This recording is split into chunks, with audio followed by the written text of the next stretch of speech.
Hello bachcho, let's read the given question. The question says, in the given figure, two identical waves, each of intensity I naught 1 and 2 are superimposed. The resulting intensity is option 1 I naught, option 2 2 root 2 I naught, option 3 4 I naught, option 4 2 I naught.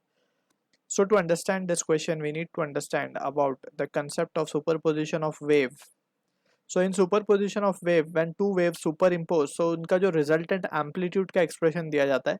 So amplitude का resultant it is given by the expression under root of a1 square plus a2 square plus 2a1 a2 cos phi. यहाँ पे a1 a2 are the amplitude of the individual waves, and cos phi is the angle between the, or we can say the phase difference between the two. ठीक है. अब we know कि intensity जो है वो directly proportional है square of amplitude के. So we can say I result intensity resultant intensity can be written as i1 plus i2 plus 2 under root of i1 under root of i2 cos phi. So this is how the expression of intensity we need to keep in mind. अब from here we can see कि हमें पूछा गया है question में resulting intensity पूछा गया है, दो वेव है और दो वेव के बीच का अगर हम पाथ डिफरेंस देखें, सबसे पहले तो हम देख लेते हैं कि पाथ डिफरेंस और फेज डिफरेंस में जो रिलेशन है वो होता है phi is equals to 2 pi by lambda into path difference. ठीक है ना. अब इसको थोड़ा सा समझने की कोशिश करते हैं. Let's suppose this is a wave. ठीक. तो ये एक वेवलेंथ कहलाती है जिसको हम कहते हैं लैम्डा. ठीक है. तो वेव जितनी लेंथ कवर करती है उसे हम कहते हैं बेसिकली पाथ. ठीक है ना. तो पाथ जो है वो in terms of lambda we right, and phase जो है in terms of angle we right. जैसे कि we can say this is zero. अगर हम इसको प्लॉट करेंगे इसका ग्राफ, तो we can see this is zero, this is pi and this is 2 pi. ठीक है.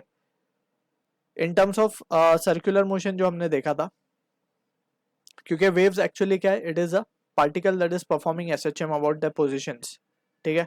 तो पोजीशन में अगर हम देखें ध्यान से, तो पार्टिकल जो एसएचएम परफॉर्म करते हैं उसका जो फेजर डायग्राम हम बनाते हैं वो साइनोसॉइडल आता है, right. And this is what we can see कि 1 lambda is corresponding to 2 pi. ठीक है. यानी कि जब सर्कल एक कंप्लीट चक्कर करता है पार्टिकल, तो उसका जो प्रोजेक्शन है on diameter it completes 1 SHM. ठीक है. या फिर एक कंप्लीट वेव बनती है. So that is what the meaning to say is. So this इस तरीके से हमें रिलेशन याद रखनी है. Phase difference is 2 pi by lambda into path difference. ठीक है. So from here we can see हमें फाइंड क्या करना है, रिजल्टिंग इंटेंसिटी. तो उसके लिए हमें 5 चाहिए होगा. So 5 we can calculate now easily, will be 2 pi by lambda into delta x. Path difference अगर हम देखें तो दोनों के बीच का पाथ डिफरेंस हमें गिवन है lambda by 4. So just we will substitute it and we will have the value of phase difference as pi by 2. ठीक है. यानी दोनों वेव के बीच में पाई बाय 2 का फेज डिफरेंस आ रहा है.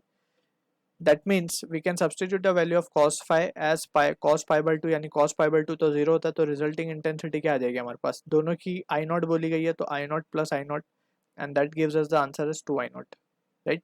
क्योंकि cos 90 जीरो होगा. So from this we can say option 4 is the answer to the question. I hope you understood the solution. All the best.